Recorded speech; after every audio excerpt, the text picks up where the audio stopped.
heart of where innovation, money, and power collide in Silicon Valley and beyond. This is Bloomberg Technology with Caroline Hyde and Ed Ludlow.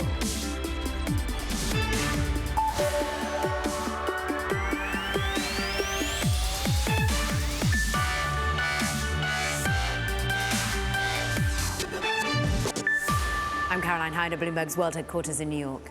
And I'm Ed Ludlow in San Francisco. This is Bloomberg Technology. Coming up, we'll have full market coverage ahead. Inflation, those worries they cool, the rate hike bets come down. Will this fuel still the tech sector rally? As APEC gets underway in San Francisco, tech executives look to meet with China's Xi. We'll bring you the details. And Apple's largest assembler of iPhones, well, it warns of a sales drop as demand concerns linger in the smartphone market.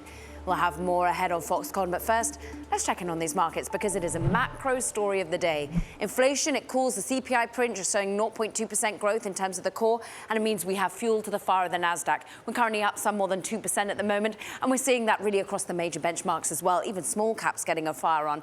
Two-year yield, look at that, absolutely spiraling lower by 19 basis points as those bets for any hikes, and in fact, the bets of a cut really start to dial up in the summer of 2024. I'm looking at the dollar index down by more than a percentage point. It's lower versus every major currency pair. But then why, Ed, is crypto on the downside? Let's have a quick look at what's happening in Bitcoin, because really we're off by some 0.6%. This risk asset not getting the love from that inflation print and indeed from a percentage point fall in the US dollar. So clearly just maybe some profit taking that's been happening. We're still at that 36,000 level. But Ed, what's happening on the micro?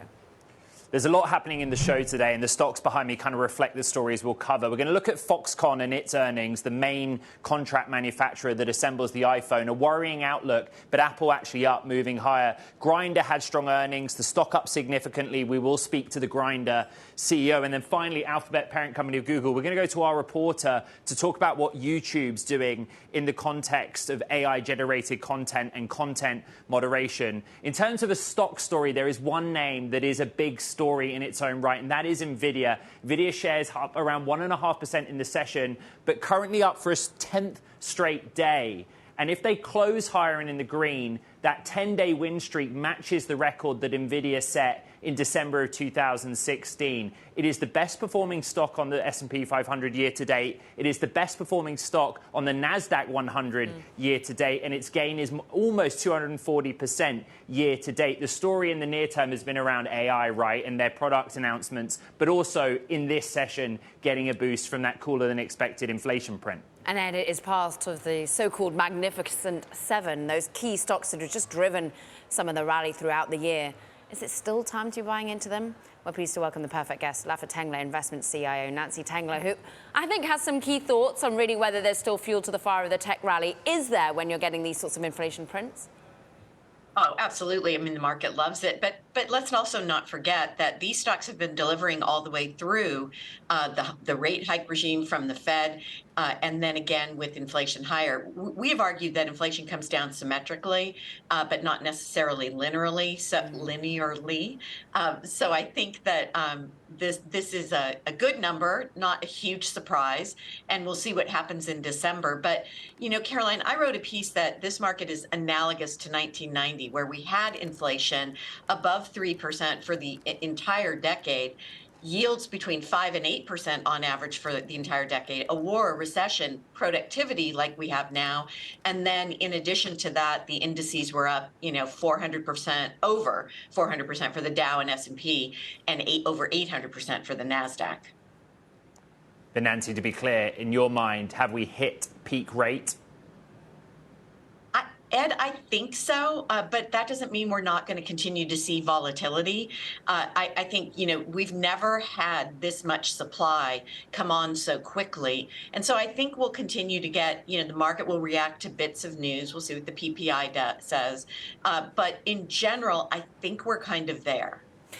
Going back to that 90s reminiscing and perhaps echo that we currently see in the current market, Nancy, is it that, therefore, we can continue to run on the same sort of 7 names that the market has loved thus far? Or do you need to get broader, wider in where you anticipate some of the gains are going to come from? I do think you need to get wider, Caroline. I mean, I think we need industrials to work again, maybe energy. I think financials have to do some of the heavy lifting. But in general, if you look at the Magnificent Seven, this is not my work, it's Jason Trennert's at Strategas, and he separated it out as its own sector. Margins are growing faster, earnings and revenue growth growing faster than the rest of market and rest of technology. And so I think you have to give them the tip of the hat and say, I may not want to own all of them, but I want to own some of them, and I need to have them in my portfolio because the tailwinds, the secular tailwinds are at their back. Speaking of tailwinds, Nancy, you heard me talk about Nvidia at the top of the program, up for a 10th straight day, matching its record run that it set in 2016. It is the best performing stock on both the S&P 500 and NASDAQ 100. What do you make of that run? What is your attitude towards it? I wished I owned it. It was never cheap enough for us. It was for about 20 minutes on one day, and then we just missed it. I think importantly, what you know from last quarter's earnings is that the multiple actually went down despite the stock running up. So I think this is one of those stocks like Amazon a decade ago, like Walmart 2 or 3 decades ago, that you just step aside and let it run, and hopefully you own it. We own Broadcom, so we've had some of the benefits of AI chip and cloud computing. We own a lot of the Magnificent Seven. We just don't own that name. I think if you own it, you keep it and let it run. And if you don't own it, you wait on all of these stocks for pullbacks. And what would be the spark of a pullback, do you think, Nancy? Well, I think we got one in October, so and September. I think if we and that was based on the Fed saying they were going to be higher for longer. But I would argue in the medium term that doesn't matter because we've had much higher rates and strong investment performance, particularly from technology. And then I think if we get conflicting data and we just continue to hear the Fed speak, the market is still reacting to that on a daily basis. But I would point out that the reason I think you want to own these stocks for the long term is that in periods of tight labor markets, and there have historically been 3 or 4, but one again that's mostly analogous, which was around the 80s, 90s, these stocks, the spend in technology has gone up, and then these stocks have outperformed. So I don't think the trade's over. Someday it will be, but I think for now you do want to wait for volatility of maybe a weak earnings report, another Fed speak period where we get some conflicting data like we did from Powell meeting. He was a little more dovish. Last speech he was less so, and the market took it to heart. Those are your times. That's the time when you step in. Stepping into, well, an Nvidia, as we're just hearing from Ed, is up more than 200%. Microsoft's just hugely outperformed. So has the likes of even Meta in this year of efficiency, Nancy. Can you talk about if there's any consistency on what you're seeing in some of the companies that you like? Is there anything that makes them stand out uniquely that therefore wants you make to add? Because I know you take individual names and bring them to us. Yeah, so I'm happy to do that. So I think, I don't know that you would necessarily recall this, but we were adding to the group last fall. There was not a good piece of news to be found, but they were slowly and quietly delivering strong earnings growth.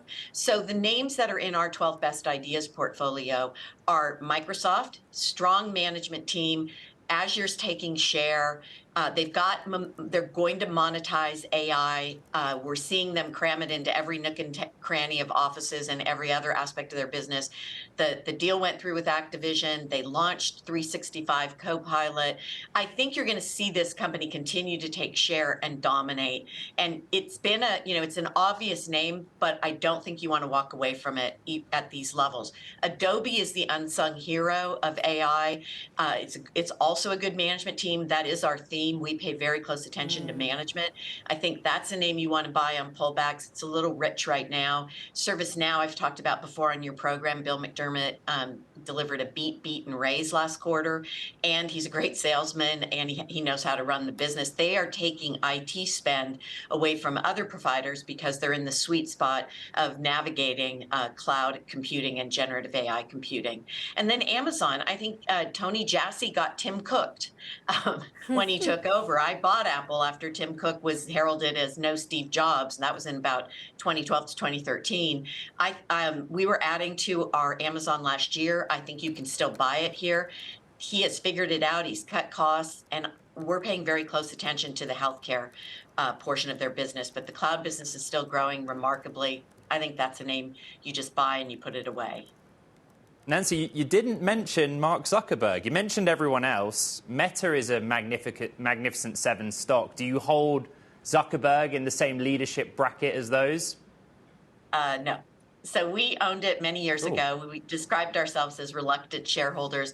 We sold it at levels at about current levels and a little bit higher. We missed getting back in. But as with Google, though we do own some of Google, not in our 12 best ideas portfolios as the names I just discussed were, but we don't like the two share class. It's really an advertising business. I think the Meta misstep and the spending at both companies needs to be reined in. With Google, we're a little more optimistic because we like Ruth Porat in the new role as president. But I know you can still make money on it. I just think there's better places and more interesting places to be. And I don't like. I haven't really been thrilled with the leadership, even though the stock price has delivered and they cut costs. That's great. You can only do that for so long. Nancy, we always love you coming here, giving us our straight talk, talking about the individual names as well. Nancy Tengler of Laffer Tengler Investments, always great to catch up with you. Thank you very much indeed. Meanwhile, speaking of CEOs, in San Francisco, all eyes are on APEC as leaders from the world of tech attend. Hopeful, in fact, for an audience with one China President Xi Jinping. In fact, CEOs of Microsoft, Citi, Tesla, they're all looking to meet with the President Xi. And according to sources, he's even expected to hold dinner with some executives. For many corporations, the agenda is simple. They're ready to get back to business in China, Ed. And part of the agenda for Xi Jinping to meet with President Biden is to announce an agreement that would see Beijing crack down on the manufacture and export of fentanyl, according to sources. The fentanyl crisis is something I discussed with San Francisco Mayor London Breed. Have a listen. Just to work with the U.S. and to ensure that the resources that are being sent out of China that come into either the U.S. or Mexico are cut off to the fullest extent possible, that we work together in order to ensure that this deadly poison that is killing people in San Francisco in significant numbers and all over the country, that we're able to combat this, to stop it. So San Francisco, Caro, becomes the center of the U.S.-China relationship this week, right? The social issue of fentanyl, the supply chain for that we discussed, and then all of these CEOs who basically say, let's get back to good terms with China. And it's interesting who might likely be there. And of course, we know Tesla has key supply chain issue with Shanghai, and particularly here in China more broadly. What was interesting is sort of who's not there. And I know Tim Cook's just been to China himself, but notable that as like a California executive not there. Meta, we understand, of course, starting to sell their VR equipment in China. Interesting that Zuck isn't there either. Yeah, and AI, again, is going to be a talking point because while there's some kind of move forward on the relationship, in the background, you still have U.S. technology export curbs on chips to China that have directly impacted the AI supply chain. So a big week ahead. I'm sure it feels pretty busy where you are. Meanwhile, coming up, look, iPhone maker Hyde, public arm of Foxconn, growing concern sales may drop in the current quarter. We'll have more on its tepid outlook. That's next. But look, Ed, you're looking at some particular movers. Yeah, Fisker, the EV maker, down 18.2% over the last couple of days, 24% in this session. Delayed its 10Q. It has got all kind of material weakness and accounting issues, revenues missing estimates, and basically it's behind schedule on delivering its contract manufactured EVs, a name we continue to track. This is Bloomberg Technology.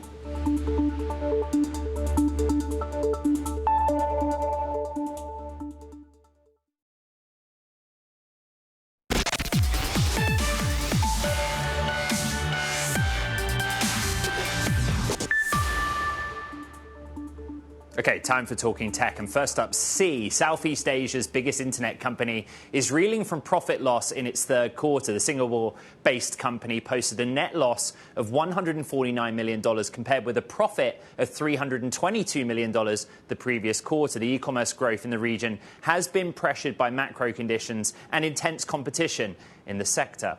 And Snap is reportedly teaming up with Amazon to let its users shop for products directly from ads on the Snapchat app. Shares are rising after the information reported that the deal's being launched for US customers. This comes after last week's news of a similar deal with Meta for shopping on Facebook and Instagram. Plus, Huawei and Xiaomi are leading the resurgence in China's smartphone market. Phone sales were up 11% in the first 4 weeks of last month compared to the same period a year ago, according to Counterpoint Research. The domestic brands picked up the slack, while Apple's latest set of phones had an unusually muted debut in China so far. Caro.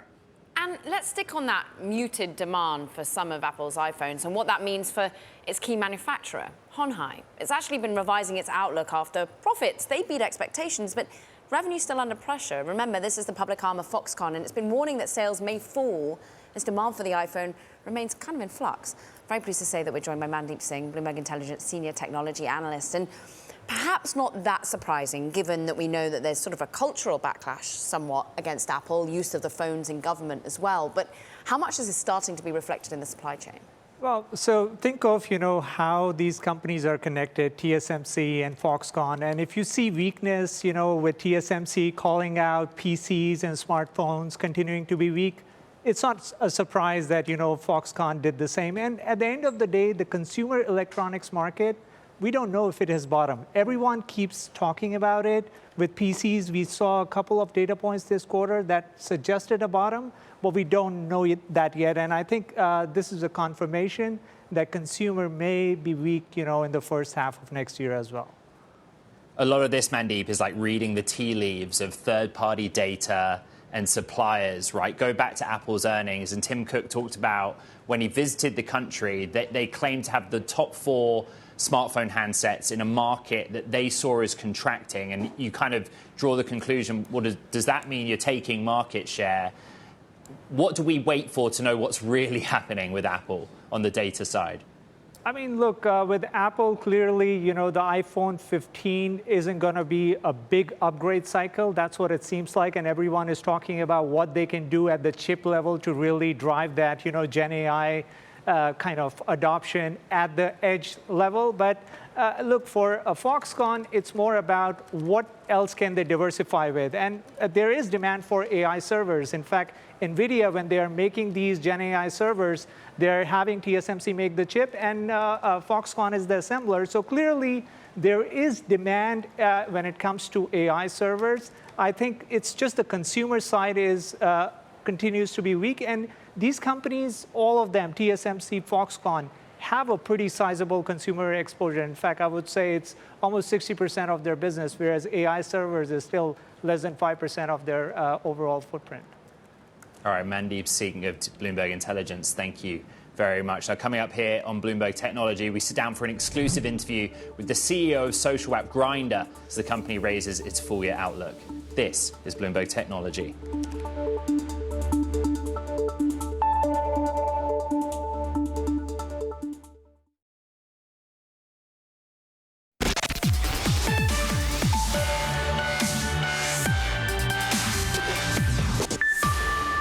Shares of Grindr absolutely popping today.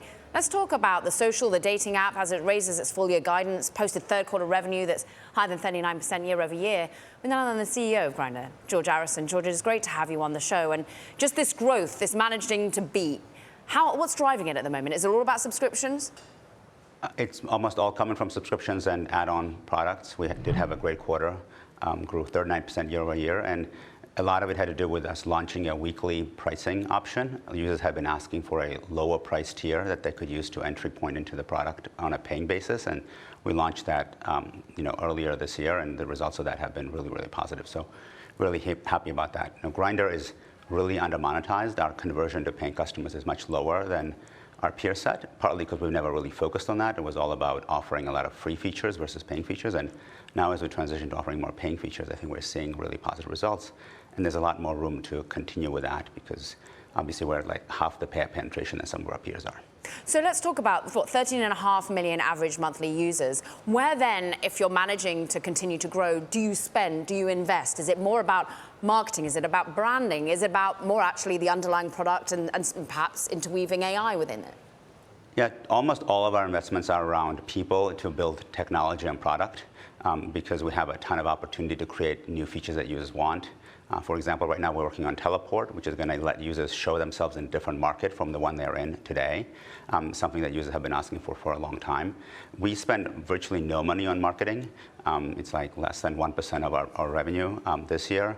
And we'll expect that number to go up a little bit as we focus on our brand to tell our story a little better, but it's going to be pretty minor.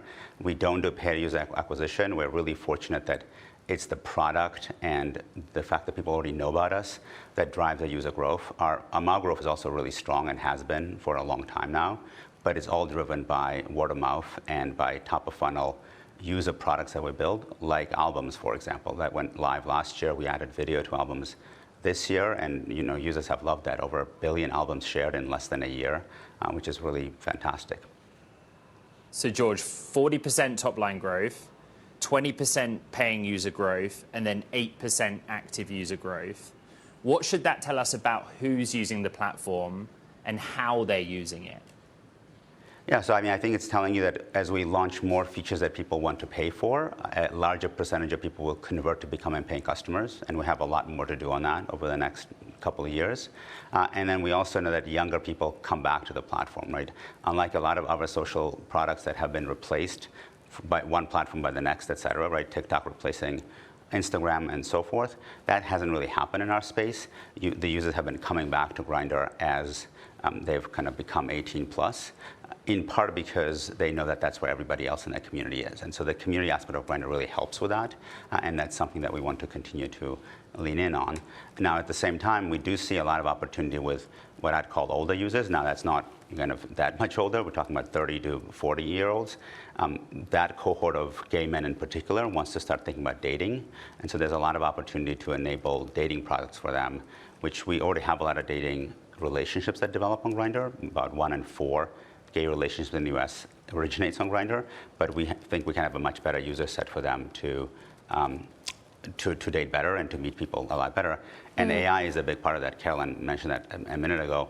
Matching is a really huge opportunity for AI, obviously, because big data is so valuable in that regard, and that's something we will invest money and effort into as well. George, quickly, you stole some headlines with your return to office policies and the fact that that really cut down on some of the people that you employ. How has that affected the business, briefly? It's going to have no impact on this year. Obviously, we raised guidance now twice, and so business is doing really well, and we're able to build all the things we need to build, and we're not in any way concerned about that for next year as well. I think what it does allow us the opportunity to do is to attract people who really want to go after audacious goals, who want to go solve impossible things, and deliver really great results for both our shareholders and our users. Grindr is this amazing place where you both can have a really great business and also do really awesome things for the user base, and we'll continue to do that. All right, Grindr CEO George Arison, thank you so much for your time. Coming up, we're going to take a look at the state of data security. This is Bloomberg Technology.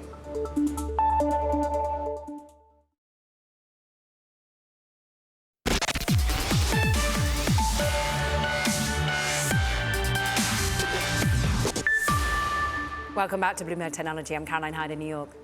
And I'm Ed Ludlow in San Francisco. Kara, a quick check-in on the markets. The story really one of eco data, right? We got that inflation print showing cooling inflation broadly. You look at the NASDAQ 100 up almost 2 percentage points.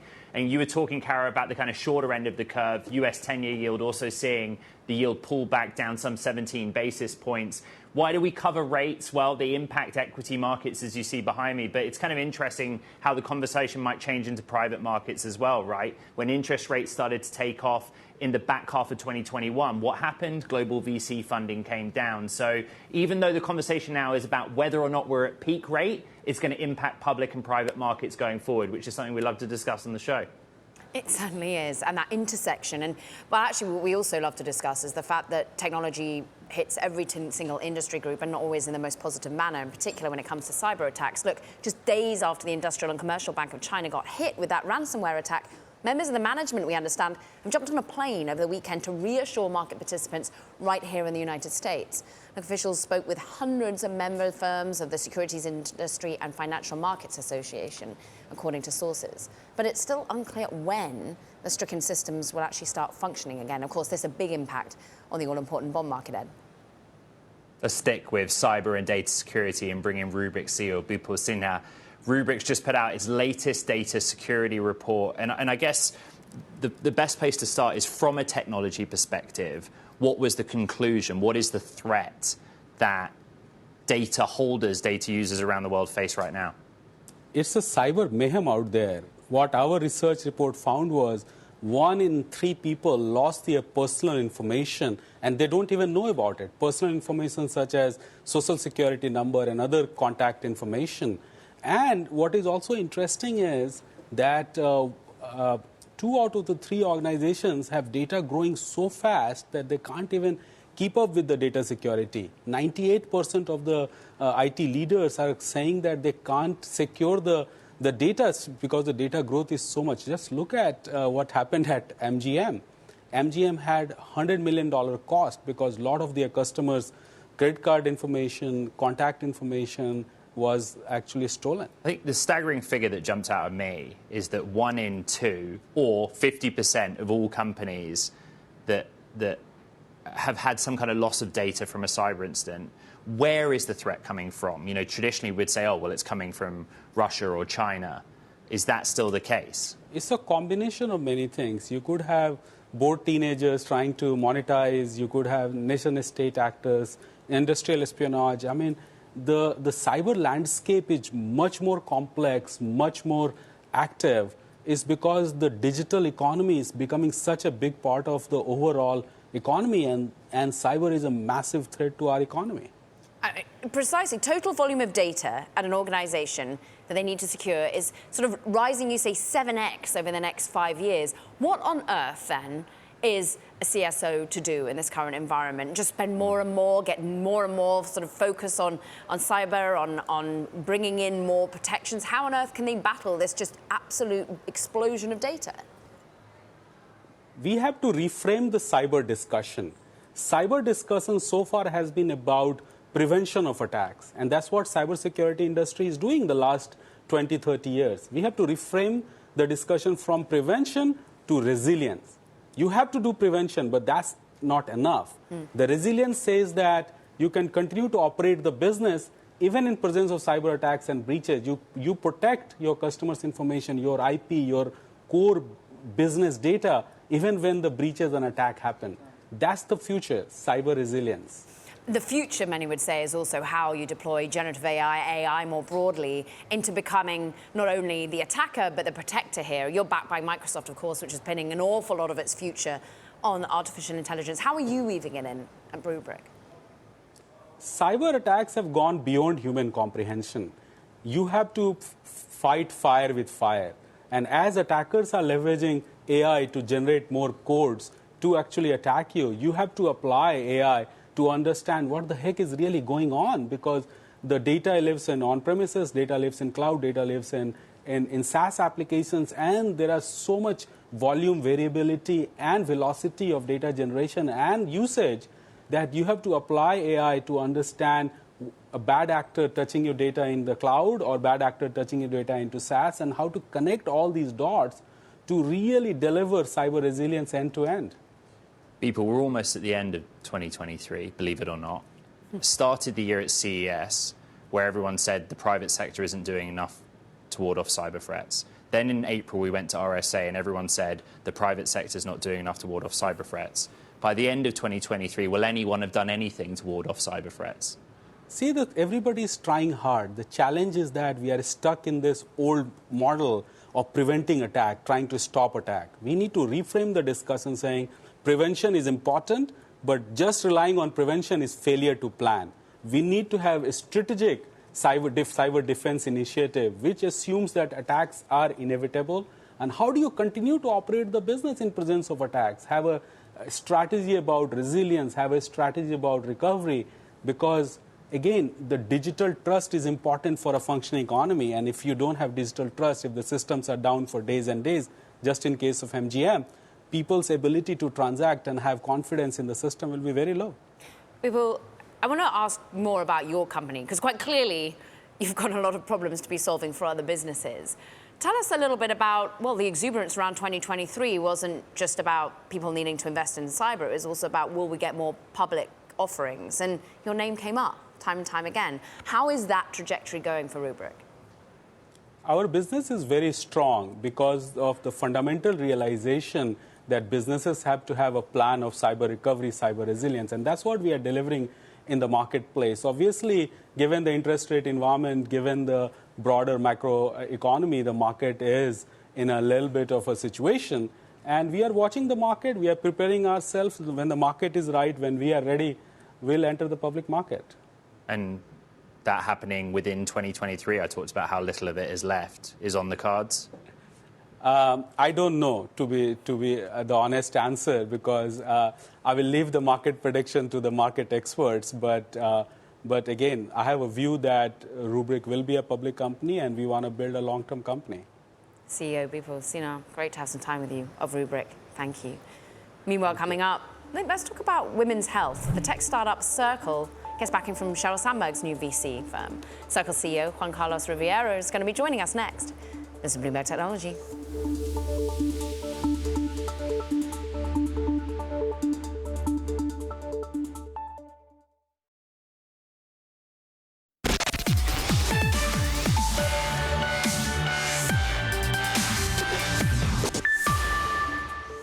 Time now for VC Roundup. And first up, ByteDance co-founder Zhang Yiming.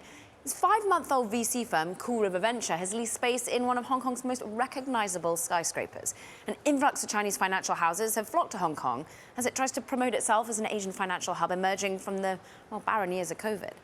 Meanwhile, General Catalyst, Bain Capital, nearly actually 3 other dozen VC firms have signed a set of voluntary commitments with feedback from the Biden administration for how the startups they back should develop AI responsibly. It includes pledges to forecast AI risks and benefits and audit and test to ensure product safety, among many other things. These standards, though, aren't binding.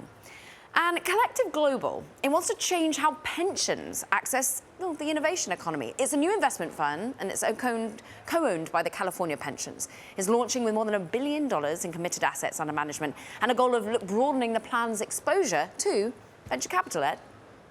Let's stick with venture capital. In one of her first investments since leaving Meta, Sheryl Sandberg is backing the health tech startup Circle through her new venture capital fund, SBVP. Circle uses AI to analyze biomedical and genomics data with the goal of improving women's health and women's health care. Circle CEO Juan Carlos Riviero joins us now here in San Francisco. Thank you for having me. Thank you for being here. So on Sheryl Sandberg's backing, there's the cash injection. But what does a kind of long-time tech executive like that bring you beyond just the money? Well, we are very proud and honored of having Sheryl and Tom as an investor, like the rest of the investors in Circle. We are committed to improve women's health, and we are committed to do it using data. And they are sharing that vision and that commitment because it's huge possibilities and room for improvement in our women's health because it's massively underserved. Historically, they have been out of medical studies until 30 years ago. There are roughly around 700 diseases that they take 4.5 years to be diagnosed properly versus men. And the overall investment in women's health is below 2% if you exclude oncology. So you can imagine that there is room of opportunities to improve women's health, and using data, we can do that. So we are very successful now. We are working with U.S. Fertility, that is the largest clinic in the U.S. by far. We are also in Mexico, Argentina, and Colombia, and Europe with Eurofins. It's one of the biggest lab testing companies in genetics. So having the support of people like Sheryl and Tom is just going to help us to scale and make the company bigger and have a bigger impact. Juan Carlos, how does the technology work? So I think the main difference between us and everyone else is the scale and the resolution. We want to enable personalized and precision medicine on women. And basically what it means is that every woman is different, and what it works for some women doesn't work for others. We provide the tools and the data to the healthcare system to understand those differences, to provide the best solution for each of those women. It's basically what FDA calls real-world data, real-world evidence. So you need to understand historical data in order that you can provide the best recommendation and the best solution for a new patient walking into the clinic or for a new drug development. So yeah. if we... Go ahead. Well, I'm interested in that data and that data collection. It says on your website that you strive to meet HIPAA compliance standards to ensure that privacy. But striving doesn't always mean hitting. How are you ensuring that this privacy to data remains, I'm sure, top of mind? So this is a very important question, and I'm thankful you're asking. So we are building this biomedical and genomics graph that basically connects billions of data points from medical reports, biological data, and genomics data to enable that precise and precision medicine coming from multiple and different hospitals around the world. And we're doing it using our AI platform that anonymize and remove all the PI information that is in those medical records to make sure that it's never possible to go back and take it, all the personal information, and also to understand it and merge it, put it all together to build that graph that can provide those unique insights to improve the woman's health. So we are using AI. We are spending a lot of time to make sure that it's completely anonymized, secure, and it only built it to build the good things that we want to provide for women's health. Cheryl, of course, very passionate, I'm sure Tom too, about equality here and underserved community of women, but she's also a shrewd business person, both of them. And I'm interested in where the money, therefore, comes into your business. You're partnering with clinics. Are they paying you? Where does the money flow back to you as a technology provider? So first, we're talking about half of the population, okay? So any business that is targeting half of the population should be a very good business, that by default. And second, as I said, we are working with those clinics and those fertility companies and fertility labs and genetic labs to improve their products in order that they can provide better care to improve the outcomes. In this case, starting on fertility, there is room for improvement, even though it's a great technology, doctors are doing great, but there is a room for improvement. So our business model comes working with those clinics and helping them to provide better tools and better solutions to all their patients, and it's going really well. Our revenue is growing. As I said, we are not just growing quickly and fast in the US, but also in South America and in Europe, and the business is doing very well. Juan Carlos, what is it that Circle has done? Is it your own competence in machine learning, AI, or do you go to technology partners and take the work that others have done in AI to build out the underpinnings of the platform? We build it our own technology, okay? So in order to build the scale and the resolution that you need to provide precise medicines to billions of women, and you need to understand in our body we have 37 trillion different cells, so the scale that we need and the amount of data, it's very important. There are a lot of companies that they can have billions of patients into their data, but they don't have the resolution in order to understand what is working or not working across all of those different women. This is similar to if you want to drive between San Francisco and New York, you want to use maps that has all the data and all the resolution to make sure that you are taking the right direction all the time, you don't get lost. But also it has the scale because you want to go to all the different cities in the United States. To do that at that scale without human intervention and only using machines and in the secure way, like Caroline was suggesting, you need to have advanced machine learning technology that we have developed in-house, yes. All that unstructured data that you're making sense of. You call it, what I think, Medicine 3.0. We thank you, Circle CEO Juan Carlos Rivero there. We appreciate your time. Meanwhile, coming up, let's talk about YouTube, putting out new rules for video makers using generative AI. We'll have all the details next. This is Bloomberg Technology.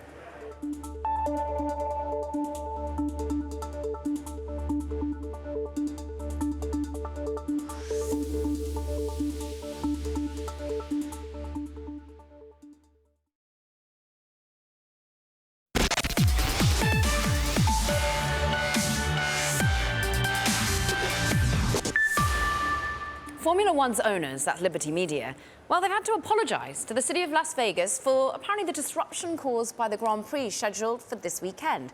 It's all according to ESPN. Now, some residents have been, well, frustrated by the impact of the event. With limited access to the Strip and hotels during the week, Liberty CEO says the racing event will bring in around $1.7 billion of revenue to the city. So, well, I'm not sure how much apologising he really needs to do, because I'm not sure how much they have to apologise to Monaco or anywhere else that they bring what is now like a well-loved sport. Yeah, so F1 has become huge in America in 2023, largely because of Netflix. But what's crazy about this, everyone's talking about it on social media. Yeah. It's a 3.8-mile track for a race that hasn't even taken place yet. So the weekend, Thursday's practice, Friday qualifying, Saturday race, and onwards, everyone's pretty up in arms. There's going to be fanfare. You can bet it. And I guess maybe if you booked your trip to Las Vegas and didn't quite plan that, then maybe a bit frustrated not getting easily about. But I'm pretty sure there's going to be some good vibes only on the weekend. Need for speed. Okay, streaming. YouTube will soon require video makers to disclose when they've uploaded manipulated synthetic content that looks realistic, and that includes video, which uses AI tools. Bloomberg's Davey Alba joins us with more. What is it that YouTube's requiring here, and who is it that they're requiring it of, Davey? Yeah, thanks for having me.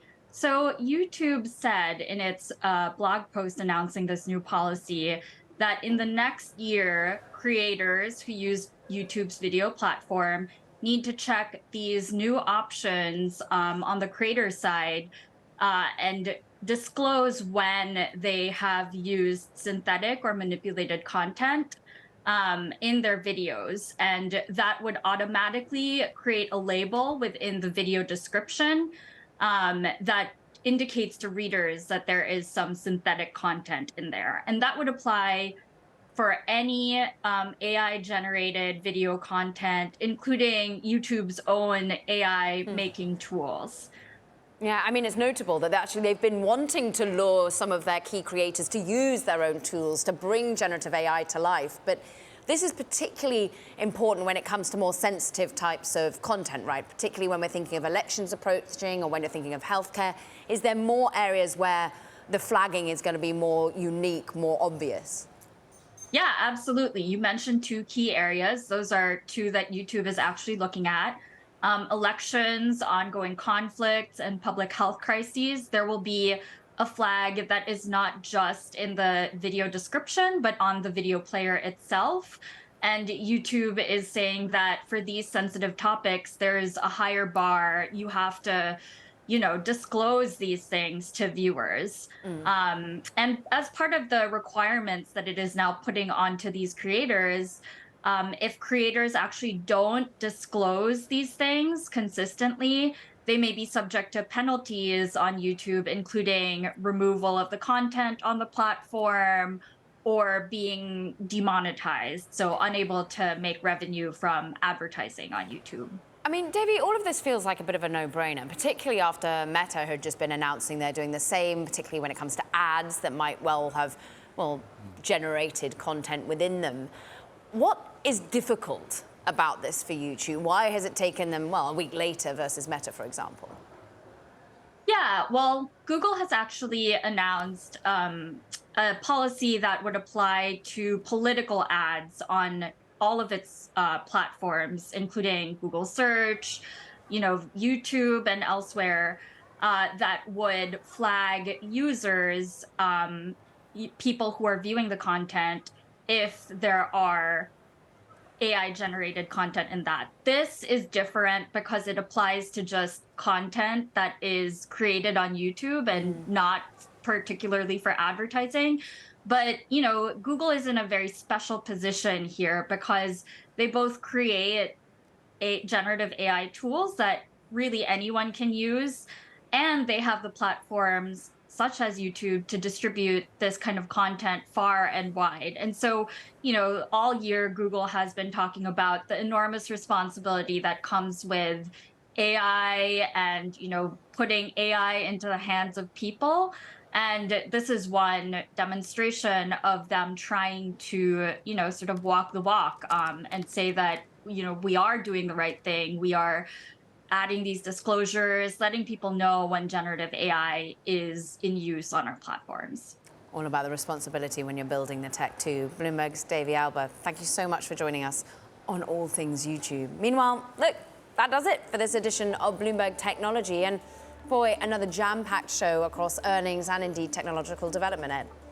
Yeah, and thanks to everyone out there that's listening to the podcast, recapping the show. We're on Apple, Spotify, iHeart, and of course, all of the Bloomberg platforms. Coming up on Bloomberg Television, a live exclusive conversation with Ken Griffin of Citadel. That coming up in the next program. It is one that you do not want to miss. From here in San Francisco and out in New York City, this is Bloomberg Technology.